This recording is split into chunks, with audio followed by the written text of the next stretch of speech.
So I think we are about ready to kick off. We are talking about online interviews today. And let me just tell you a bit more about who we are as Oxbridge Applications. This is a picture of our lovely offices here in London, but of course I'm not in those at the moment because of lockdown 2.0. And we were established about 20 years ago. We are an independent organisation that supports students just like yourselves applying to Oxbridge. So we rely very much on a large network of Oxbridge graduates. It's one of the largest networks outside of the alumni networks. And we also have a full-time team.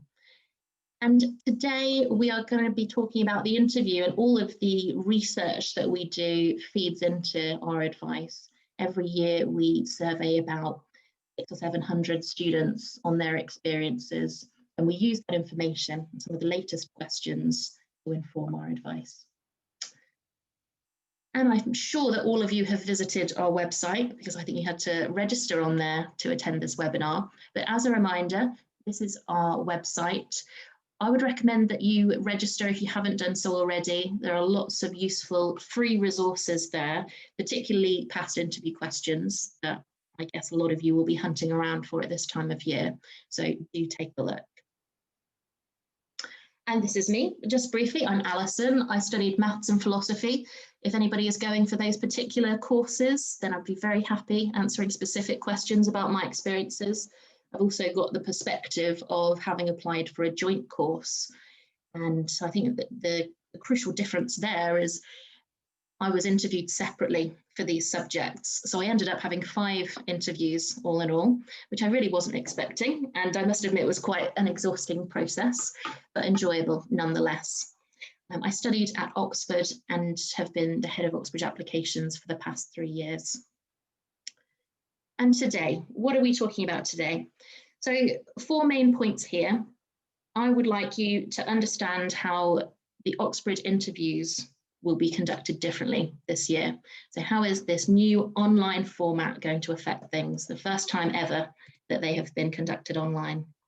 Secondly, we're going to review what makes a good interview in all contexts. So just remind you of some of those tips. Thirdly, I'll give you an idea about standard question types. It very much varies by academic discipline, and in the remainder of this webinar series, we're going to break these questions down by theme. So we've got 3 more webinars in the diary, separated to cover questions in the sciences, the social sciences, and I think the arts. So do watch out for those. We'll go into much more detail on those, but I'll give you an overview today. And 4, I'm going to leave lots of time for questions. So you can pop your question in the Q&A. That's what I can see. I think there might also be a chat box, but the Q&A is what's visible to me right now. So please do use that. And let's kick off. So as you know, we have online interviews this year, and I've listed here some ideas on how things will be different. The first point to make is an obvious one, but all digital communication is a sort of filter, and it means that there will be reduced possibility for eye contact and more limited body language cues. And I don't think we acknowledge just how important these things are, because when you are in a room with someone, there are subtleties of communication that you won't even be aware of, but they help you build a rapport with someone, and they give you clues as to what the person is thinking and feeling. And in the context of an interview, that's crucial, because this is a 2-way interactive process, and the interviewer is there hinting, giving ideas for the questions, asking follow-up questions. So you really do want to tune in to them. I would encourage everybody to maintain eye contact if you can do that. What that means is probably looking at the person's face on the screen rather than looking into the webcam, which I think can be a little scary sometimes. The webcam placement can be quite important here. I've got a friend that I regularly speak with online, and his webcam is in a very funny place on the laptop. I think it must be on the keyboard somewhere. So it does look like he's looking at me, but the camera is viewing him from somewhere over here, and it looks as though he's distracted and looking off into the corner. So if you have a setup like that at home or at school, maybe consider whether you can adjust things on your laptop or your webcam so that it is as realistic as possible. The second point here is that there are possibly disruptions to communication. Over the past 6 months, I know that we have all done school, done work online, so we're very used to video platforms now. But most days I will have some kind of connectivity issue or interruption where I can't hear something. In those moments, I think you need to stay calm and know that this is just a reality of communicating this way. Sometimes personally, if I'm on a call and I know that it's sort of my fault, I have a tendency to panic about that. But there can be really nothing to do in the moment. So just remain calm if that happens and try and get the connection back and just explain that maybe you didn't hear the last 10 seconds of what the person said, and I am absolutely sure they will understand. The third point here is delays. And I remember from my time interviewing that I was sitting in a waiting room. I could hear somebody else's interview going on, and the time was ticking away and it had already gone 20 minutes past my scheduled interview time. But because I knew exactly where my interviewers were and I could hear that they were just busy, my mind was at ease. So I knew it was good. I knew I was in the right place. I knew what was happening, and that delay wasn't a worry at all. I'm wondering this year if perhaps there are tech issues. Naturally, interviews can run long and a schedule can be delayed. They might be mid-interview, and the interviewers, they may not be able to communicate with you by email and let you know what's going on.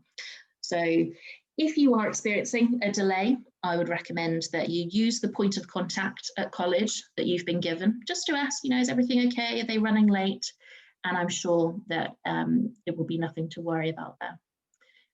Fourth, some of you will be expecting at interview admissions tests, things like Cambridge Law.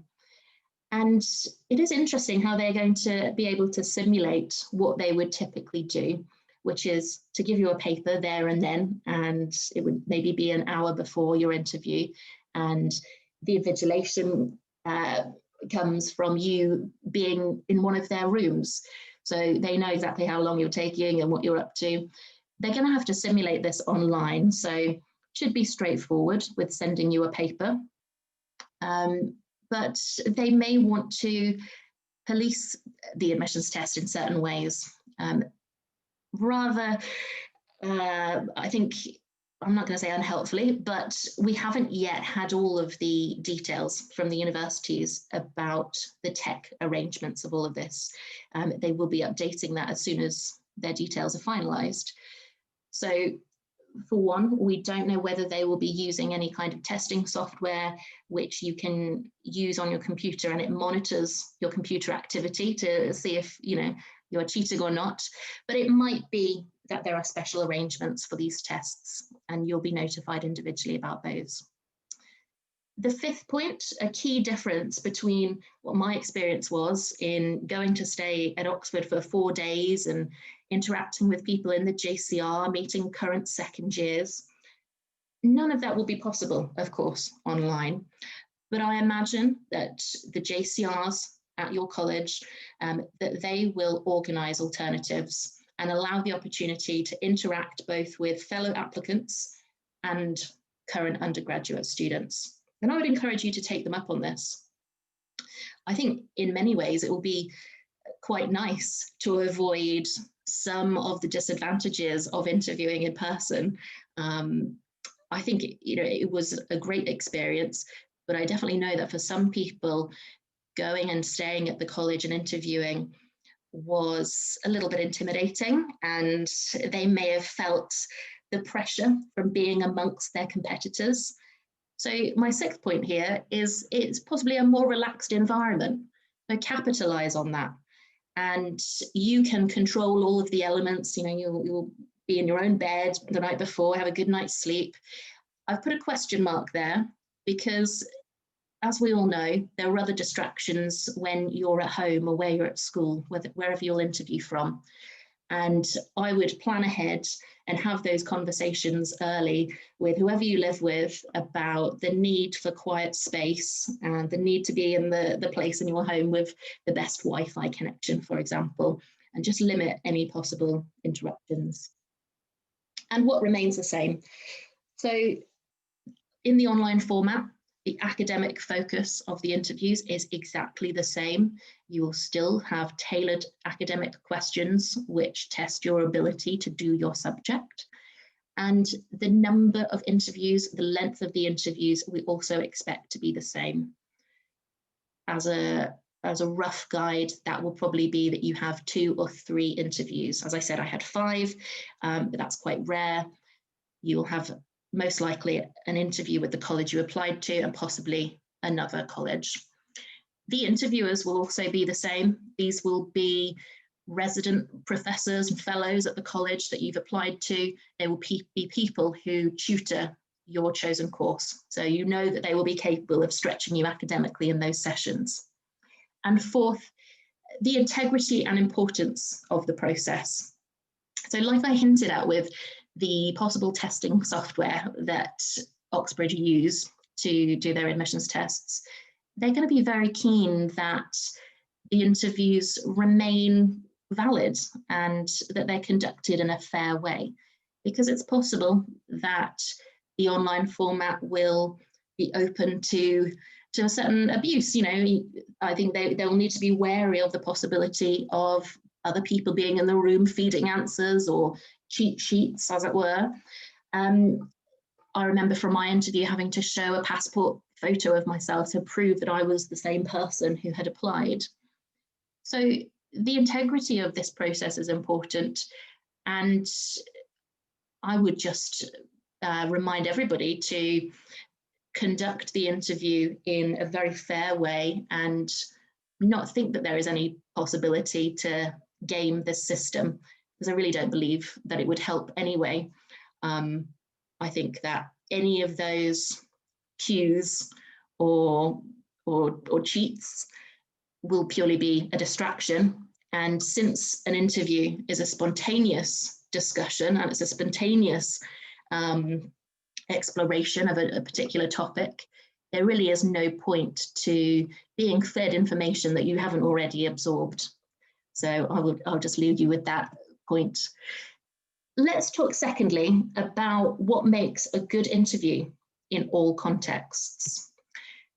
There are 4 factors here. If you've seen our other webinars, you know that we always come back to these 4 factors. The first is showing that you are teachable in the Oxbridge style.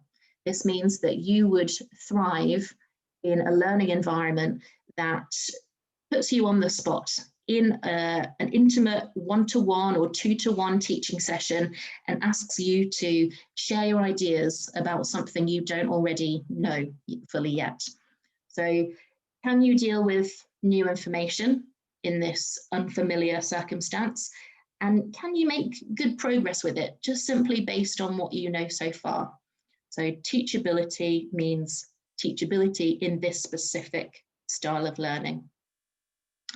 Second is knowledge.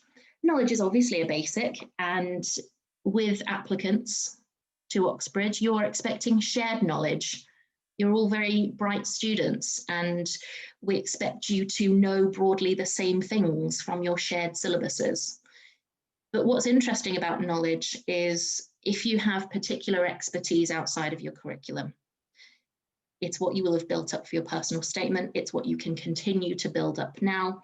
And it really is what makes you interesting and sets you apart. So the interview is about uncovering that unique base of knowledge. Thirdly, motivation. Naturally, as an interviewer, you are looking for the person that you will be teaching for the next 3 or 4 years. And we all know that studying at Oxbridge is quite an intense academic experience. Do you have the motivation to stay with it, to work hard? Do you care about your subject enough? Do you care about the place enough? And I think it is absolutely fair that there's some credit for simply wanting to win this place. I think one of the awkward realities of an interview is the fact that nerves can sometimes colour our ability to convey our enthusiasm and convey our motivation, because it almost flattens everything and makes us more cautious. So if you can acknowledge that and practice talking about your subject and practice doing example interview questions where you really show how much you're enjoying the process and reflect on your communication style, then you will allow people to see that motivation. And then moving on, the final point here is potential. And really it should be set apart from the other three because it sort of encompasses all three things. And it's a reminder that the universities are picking students based on a future perspective. They're not actually picking the person with the most A stars right now or the person with the most knowledge right now. It feeds into it because it shows what potential you've got, but they're more interested in who you will be as an academic in 3 years' time. Are you going to come out with a first-class degree? Are you going to contribute to your academic discipline in the future? So how teachable you are with the benefit of their guidance, how knowledgeable you are right now and what your interests are, and your motivation to study well over the next 3 years is all what constitutes potential. And that fundamentally is what they're looking at. So with your first impressions in your online interviews, I've listed here a reminder of some of the details of your interview technique. The first one is that filler words like and are and like and you know, they're distracting, and so are other habits. And I say this with a lot of understanding because I've got my own filler words and bad habits, and I won't draw your attention to them. We all do these things in communication, and I wouldn't get hung up about it. I wouldn't worry if in the real interview you notice yourself saying like and it's not a big deal. The reason that you might like to work on it right now, though, is it's naturally a distraction from what you're trying to communicate. And you don't want any kind of distraction coloring the point that you're trying to make. You can, over a series of time, train yourself to use fewer filler words and iron out some of these habits. I know it because I see students work on it all the time. For me, I don't necessarily manage to completely eradicate filler words from my vocabulary, but when I'm concentrating on speaking without filler words, I slow down and I feel more in control of what I'm saying. So it's beneficial from another perspective as well. The second point is to consider your pace. And without speaking to you all, I don't know whether that would be to speed up or slow down. But I'm guessing that for most people in a slightly nerve-wracking situation, we'll have a tendency to speed up, and that can make it hard for an admissions tutor to follow what your idea is. So just think about slowing down. It will also help your mind catch up with your words and help you show a command of what you're saying. The third point is to communicate confidence and flexibility through your tone. This encompasses really the academic demeanour which is required in an interview, and it's very much a balance between having sufficient self-belief in your ideas that you can make a persuasive argument and your admissions tutor knows that you truly know your stuff, and enough flexibility and responsiveness that you can acknowledge when someone has a better idea or someone has corrected you. So it's hard to advise you on what you might have to tweak about your style in relation to this idea, but you can be wary of evidence that you might be coming across as arrogant. It's things like declarative statements, or if you're describing an idea and you say, well, obviously it's this. You know, examples like that might be indications that your style is more on the arrogant side than not. And then on the converse, you might be overly cautious and have a questioning tone. I work with some students on their maths interview skills, and I sometimes get those who will always question their idea, even if they know it's true. They'll say, well, is this a derivative? Do I differentiate now? And I know that they are aware of all the theory, and they're adding unnecessary doubt. So it's that questioning tone and asking more questions than is really necessary. Fourth, as I've said before, this digital format is going to require a very clear picture and audio and strong connection.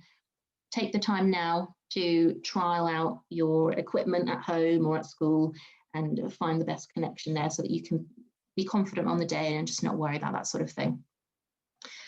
Fifth point, no background distractions. The admissions tutors really aren't going to care about what your school or home looks like.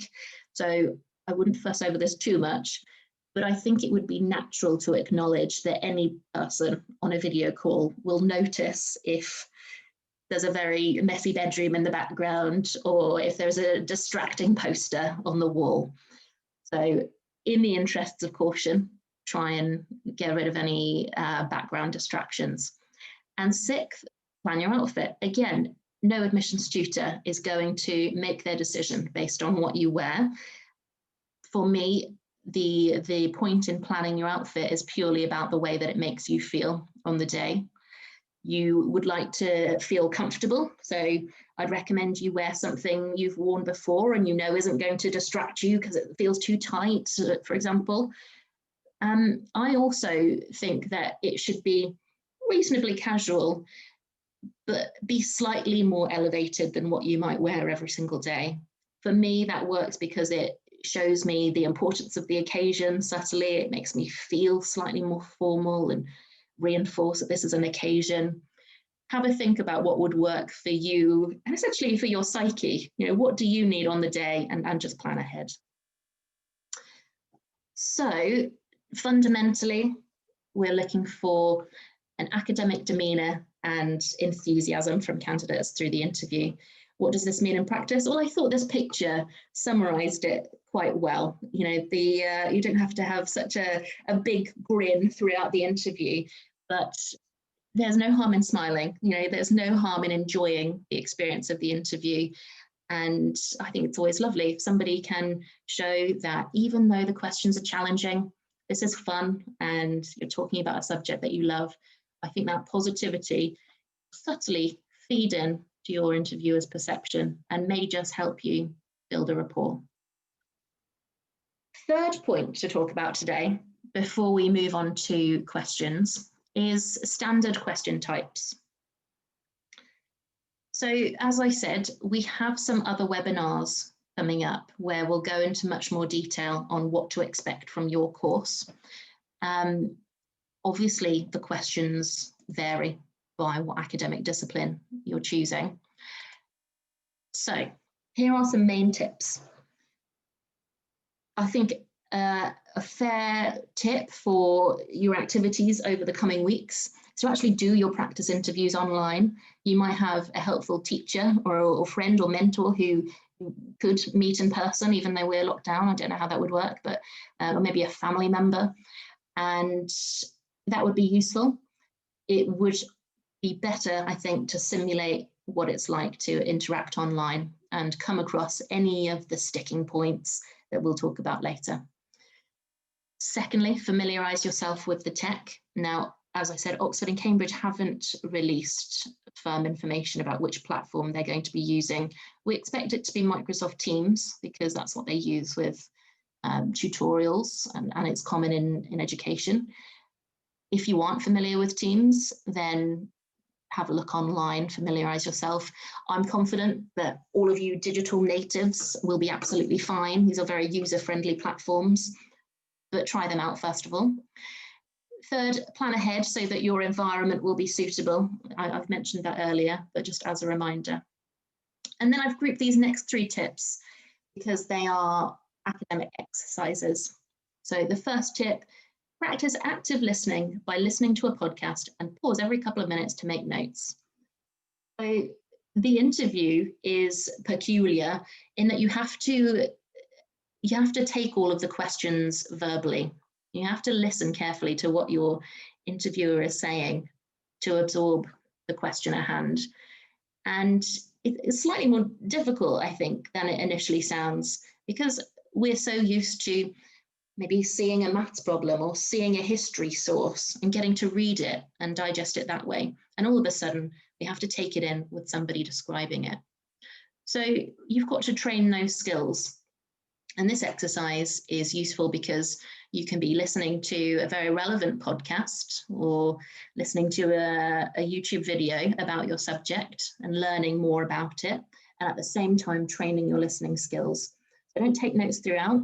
Try and listen for an extended period of time and then make some notes and test yourself to see how much you've absorbed there.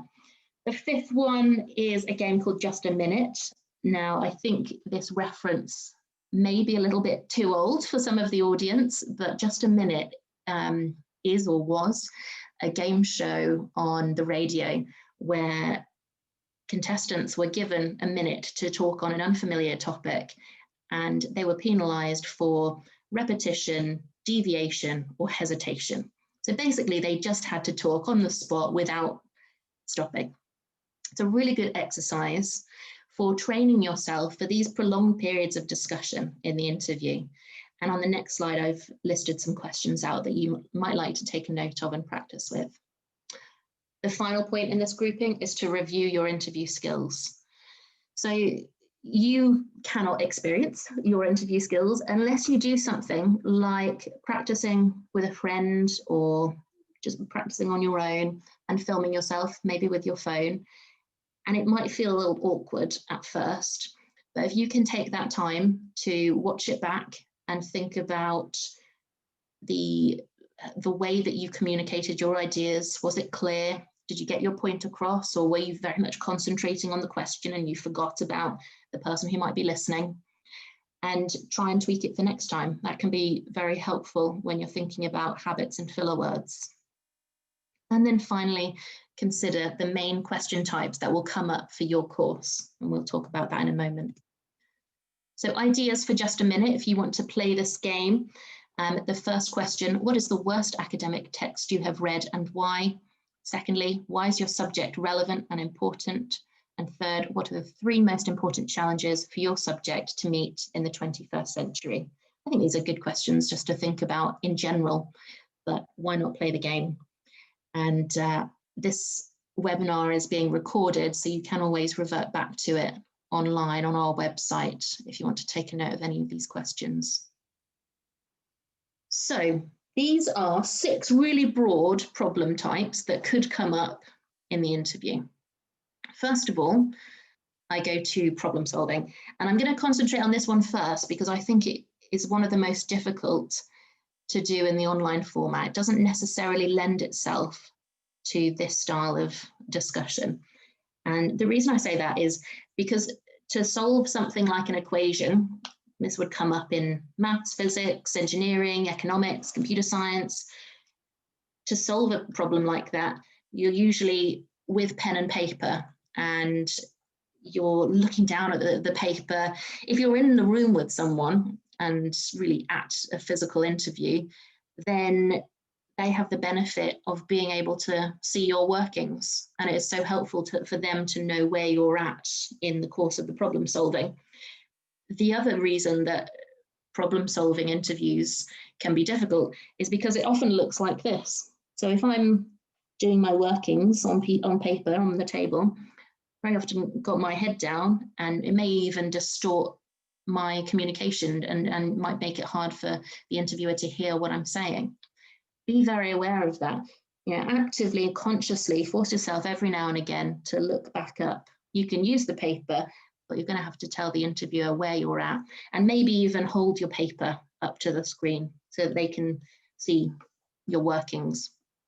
I'm guessing that the interviewers will have thought ahead and they won't be asking you questions which would be very difficult in this format. For example, a geometry question, which I think would be hard without you both pointing to the same diagram. But we don't know what could come up. So, it's all fair game. And I've asked graph sketching questions, for example, online, and it has worked just fine. So yeah, bear that in mind. The next one, unseen material or sources. This is a very common question type. So I've got a picture here of the Elgin Marbles, but this sort of unseen material could be for a historian, a classicist, somebody doing archaeology. You know, it could even be a politics question. And they're testing here your ability to connect this new unknown thing to your current body of knowledge and do the detective work to try and uncover the meaning.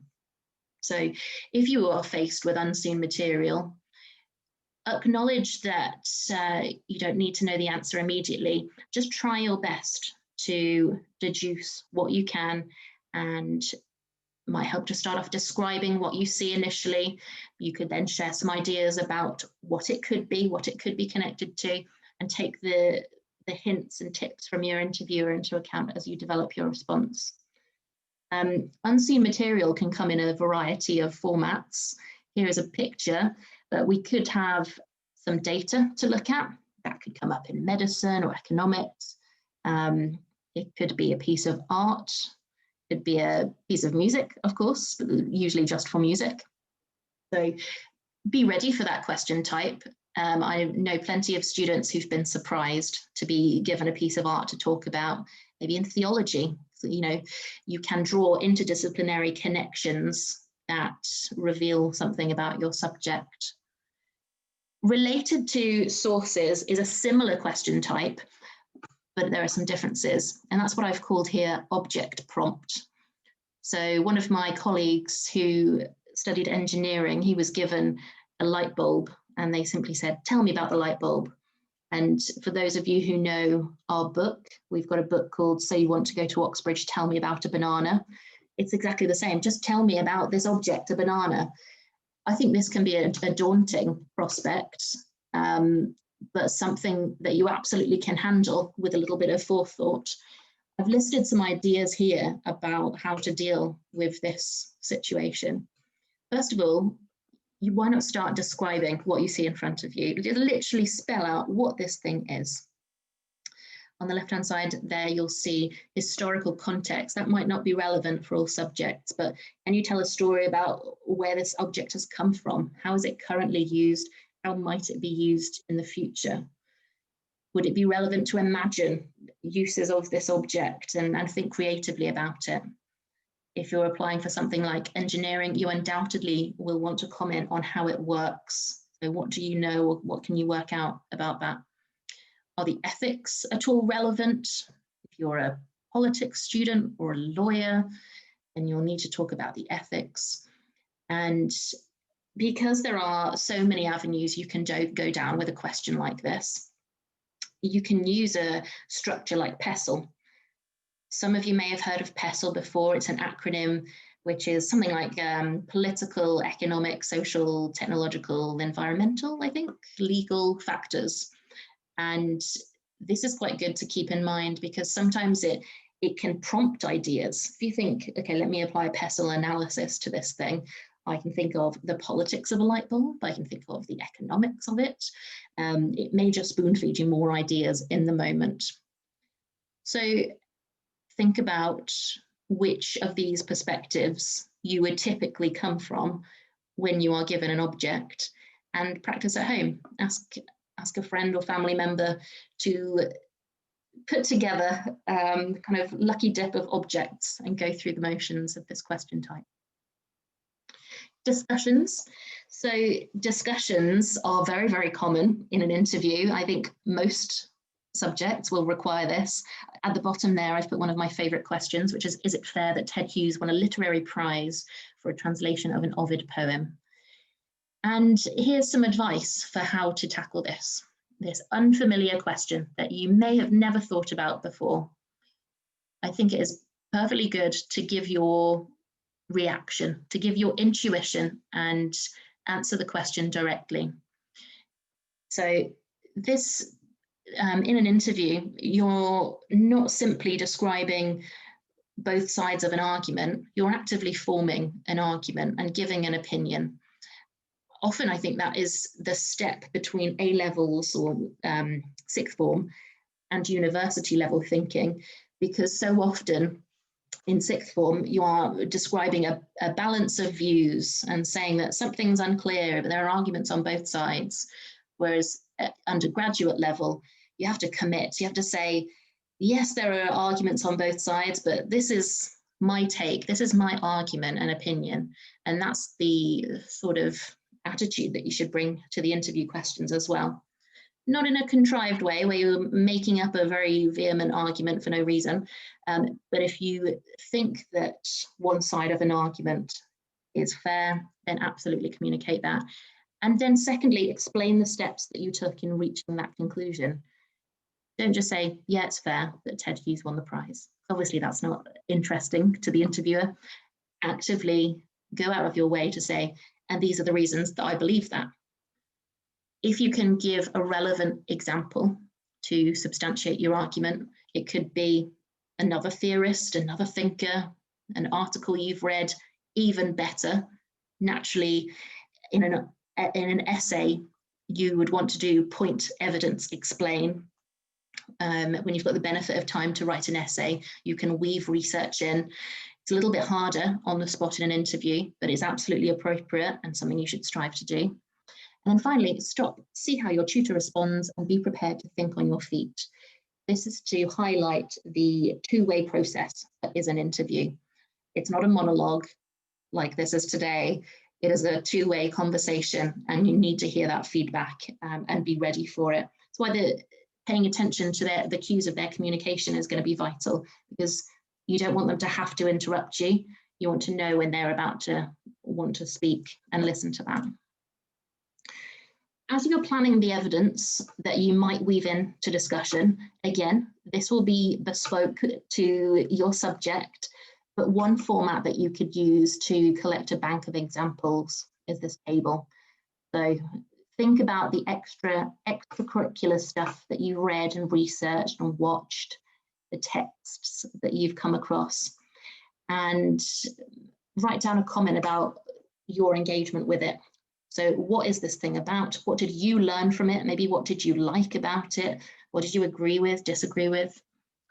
Thirdly, can you pinpoint a very meaningful detail of this text? So we wouldn't really expect anybody to come up with a quote in an interview, but it might be appropriate, or it might be appropriate to talk about a specific piece of data or an aspect of an experiment. So why not highlight the detail that makes that source meaningful? In your table, you can think about the connections you can draw with other things that you've come across. It's this back and forth dialogue between different books or different lectures that might have competing opinions. And then finally, you're going to settle on what your opinion is, what your broad set of beliefs are about a particular topic. And that can really help you when you're put on the spot and you want to weave some evidence to back up your ideas. Next, the question type we'll look at is the personal statement question. And look at this really high-tech graphic we've got. We are cutting edge with that little iceberg. The iceberg represents the four main themes from your personal statement. You know, the 3 or 4 ideas that you wrote on your personal statement as evidence of your love of your subject. And those are all visible above the surface of the water. Your admissions tutor will probably have read your personal statement, and they will, that information will be visible to them. But when you come to interview, you would like to show more development than what you listed back in September. You know, why wouldn't you have continued to read about those themes or continue to research those topics? So you should have some more information and evidence, some more references under the surface that you can talk about at interview. One of my colleagues is an English graduate and interviews all of our English applicants. And she always advises them to read additional books by the same author, because time after time we hear the question, you've read Bronte? Well, what else have you read by Bronte? And they're seeking out those who have continue the momentum and have that genuine curiosity. And then finally, I wanted to talk about motivation. It is fairly common in an interview to kick off with a question like, why are you applying for this course? It may not happen, but it typically does. And it's a good way to get an interviewee relaxed and start them talking. So it is quite common. And I wanted to really illustrate what I think makes a good response to this question and a not so good response. And to do that, I've used some examples. So for my subject, maths and philosophy, this is a sort of answer that I hear a lot. But ever since I was little, I've always liked mathematics. I got an A star last year when I took maths A-level early, and I find problem solving fun. I didn't know what philosophy was until I saw it as an option at college, but I've really enjoyed studying it so far. So this is probably quite a genuine reason for a lot of people, perfectly fair, perfectly honest, and can't really argue with that. However, in this context, it's not so interesting. For an interviewer who has maybe interviewed 10 people already that day on a screen, need to wake them up a bit with your answer and what is specific to you. My problem with an answer like this is a lot of people will use the idea that they've always loved their subject since they were little as evidence that their passion is strong. It's hard to prove, it doesn't really matter, and it's not so interesting, if I can be perfectly honest. The other thing that I don't think is necessary here is getting an A star. It's absolutely fantastic, but they will be able to see that on your UCAS form. And again, they're interested in people who really care about the subject rather than just being, rather than just being good at the subject. And then finally, I think it's a slightly negative characterization of why this student has gone for philosophy, admitting, didn't really know what it was, but it seems all right. And there's no active positive enthusiasm about the philosophy element. So the next example, yes, it's a little artificial because I've taken the time to write it, but I wanted to give you an idea of what a better answer might look like. So you could be saying, well, I wanted to study both subjects together when I realized how interconnected they are. I read Lewis Carroll's Symbolic Logic and enjoyed the way that arguments in natural language were articulated symbolically. It reminded me of proofs I'd studied in mathematics. I'm keen to learn more about the difference between philosophical and mathematical perspectives on logic. I've started reading the Logic Manual. So the elements of this that I would recommend are using details of your interests to represent your motivation for your subject. You know, this person has showed that they love their subject because they've proven it with evidence. They've gone out and read a particular book. It also lends itself really well to discussion. As an interviewer, I'm not really sure what I would ask the first person. Oh, you've always liked maths, that's great. Let's move on. Whereas with the second, it's very easy for me to say, symbolic logic, what's that about? What did you learn? What did you like? So giving them a detail to hang their next question off. So have a think. You may want to revert back to your personal statement. And if that question comes up, don't necessarily have to over-rehearse what you're going to say. In fact, I don't think that's particularly helpful. You want it to be a spontaneous answer, but you could bullet point now the rough topics that you could cover to prove your passion. And this really brings us to the end of the webinar before I take questions. And I wanted to highlight something that we run at Oxbridge Applications, which is a mock interview course, very relevant for this time of year. And I've listed the details at the bottom there. This is 4-hour-long interviews with some of our Oxbridge graduates, followed by written feedback. And we've also recorded a couple of our talks by a former admissions tutor from Oxbridge and our in-house communication expert, Alicia. So these are all subject-specific interviews. They're spaced out according to your schedule. And if you would like to find out more information about these, do give us a call on the office number, or always feel free to contact me. I've listed my email address there. Happy if you've got questions, or maybe if you want a copy of the slides afterwards, just get in touch. And I now can answer some of your questions. So, how to make a good first impression? This was a question early on in our webinar, so we may have given you some of the answers throughout the course of the session. But I think a good first impression comes from how you feel when you turn up.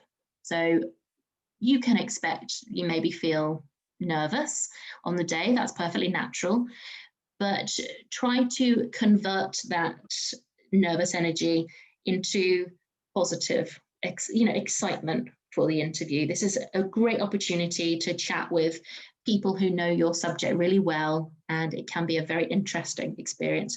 But I think positivity, openness can be helpful in your first impression. Even something as simple as remembering to smile, because it's going to feed back psychologically. A question here from, I think, a lawyer, an aspiring lawyer here. Would potential law students be asked to talk about objects? They absolutely could. The admissions tutors have the authority to really ask what they want if they feel it's going to reveal something about the way that you think. So you could do. I mean, what might you be given? It could, yeah, I'm not sure on the spot how I would test a lawyer that way, but it would naturally be something about the ethics or legal implication or the nuances of that object. So yeah, why not have a practice? How to act if you don't know an answer to the question is the next question. This is a very common anxiety, I think, not knowing the answer. And I can guarantee that the interviewers, I think they will ask all of you questions that you don't immediately know the answer to. Because if you are giving the answer and you just know everything really quickly, it doesn't tell the interviewer very much about who you will be as a student. Frankly, it's not that interesting. So they will then raise the bar, ask you something tougher, so they can see what happens when your academic props fall away and you work something out. So how to act? Well, it's how you're going to be acting for the majority of the interview, I'd say. And that is to try to work it out and do that out loud in conversation with your interviewer, appeal to things that you do know and try and make some deductions there. Ask questions, ask good questions. So don't simply say, I don't know, what do you think? But ask a meaningful question like, so I think it could be this, but would it be right to look down this avenue? You're a bit more specific in how you ask a question, but you can still clarify your thinking that way. And how to act, I think, simply stay positive. Question, how important is it to show that you have read a lot about your subject? It depends on the subject. They're not going to care for a computer scientist whether they've read reams and reams, but for history and for English, it's a fundamental way of proving that you do love your subject. So you should prepare that bank of references just so that you can remind yourself of all the things you've read in this process leading up to this point. Don't try and shoehorn things in that aren't relevant, because I think that's worse. There's no point to that. But where you can, yes, reference the author or the book that you've read, and they may even ask you straight up, directly, you have an interest in this? Well, what have you read about it? Have a think about that. I remember I was still reading some of my personal statement books at this time years ago, which is very bad. I shouldn't have submitted a personal statement without having read the thing. But these things do happen. So everybody has time now to go away and continue their reading. A question about, is it okay to ask the interviewers if you can jot notes down during the interview so you don't forget points? I would say that's absolutely expected. I think you should prepare a pen and paper. I think absolutely all interviewers will encourage and allow you to jot down points. It is highly relevant for problem-solving subjects. If your interview is going to be more of a discussion, then don't allow your notes to be a distraction, because if you're spending too much time remembering the details on your paper, you're spending less time in your interaction. So I think there's naturally a balance there. What if you get given an abstract question and can see no connection with your subject? Can you talk about another reason that may be less specific? So if you can't see a connection with your subject, I would think that was quite unusual. There probably will be a reason behind it. So maybe my advice would be to not give up at that point. Yeah, I think it would be very unusual to be given a question that doesn't in some way connect. So just keep trying to find that connection. Could you show us an example of the just a minute game? I could show, well, I wouldn't want to show you an example by trying to speak for a minute, because I think that would be very embarrassing. But you could go on to the BBC Sounds app and listen to old recordings of that. They've probably got some YouTube videos of it. The way that the real game works is they're completely random words. So it could be Granny Smith apple, and you have to talk for a minute about an apple. For our purposes in preparing for the interview, I would just use it as a structure for practicing expressing yourself verbally, and use some of those question types that I suggested earlier. What about asking questions of the tutors at the end of the interview? Is it usual to prepare a few? So yes, the interviewers will often say that at the end. Do you have any questions? And I think you shouldn't make up anything if you're not genuinely interested, because the admissions tutor will see through it. They won't mind if you don't have a question for them. It doesn't mean that you're not engaged, it just means you're okay, you know what's going on. If you do have a meaningful question, it could be good to ask about something to do with your course. I think I remember saying, do you go to lectures in a different place? So I was asking about the academics, so it showed that maybe I was caring about that. I think I also asked another tutor about whether they had any Eastern philosophy on the syllabus. I maybe should have known that. So I would say only if you genuinely have an academic themed question that would be interesting. Next question. For a history interview, do you need evidence for the points that you make? If possible, yes, and that could come in a variety of forms. But there's also an acknowledgement that this isn't as rigorous an environment as an essay. So it's not like you're going to footnote things or put a reference in there. But you are going to have to offer some reason that justifies your opinion, and it will make your argument much stronger. The next question, what differentiates you from your competition? So a lovely sort of Dragon's Den question for me there. And I think I would just draw your attention to the longevity of our consultancy and the broad network of graduates that we work with. The next question, applying for geography. I know they can give you unlabeled maps and diagrams. How would you recommend to practice for this? It has been particularly hard to find resources online. That's a very good question. This is something where you could partner up. If you know somebody else good at geography and you can make questions for each other, both the making of questions and the doing questions are useful. I wonder if there are any online quizzes. It sounds like you've already looked. I personally hadn't ever done a Google search around that, but there might be some more online resources. But yeah, maybe partner with a friend. Next question, which websites would I suggest to provide good past interview questions? The Oxbridge Applications website, of course. We've got a bank of those questions, and I'm happy to provide some more if you want to email me and tell me what subjects you're looking at. So time for a couple more interview questions. So a clarification. If an admissions tutor asks you about a light switch, how can I relate that to, say, geography?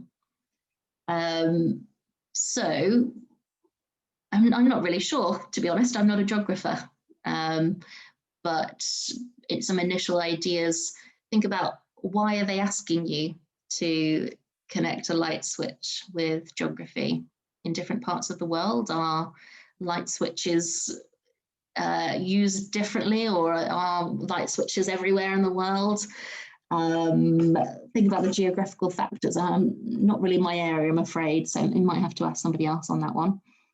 And then finally, do you think at interview assessments that were handwritten could be typed?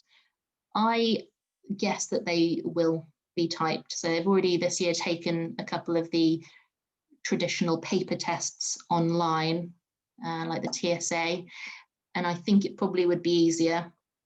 However, some people might need adjustments to that, and I know that the universities would accommodate it.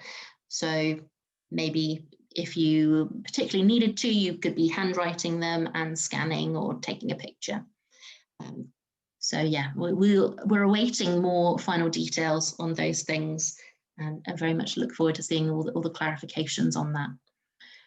So I hope that was helpful, and thank you so much for your time on this evening.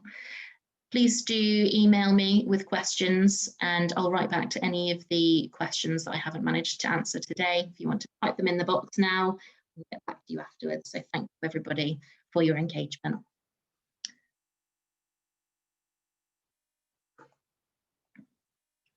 I can see the interview questions coming in, so I'll just leave it a moment longer.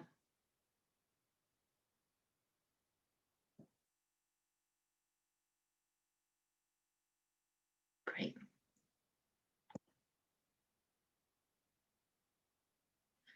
Okay, everybody, thank you very much and goodbye.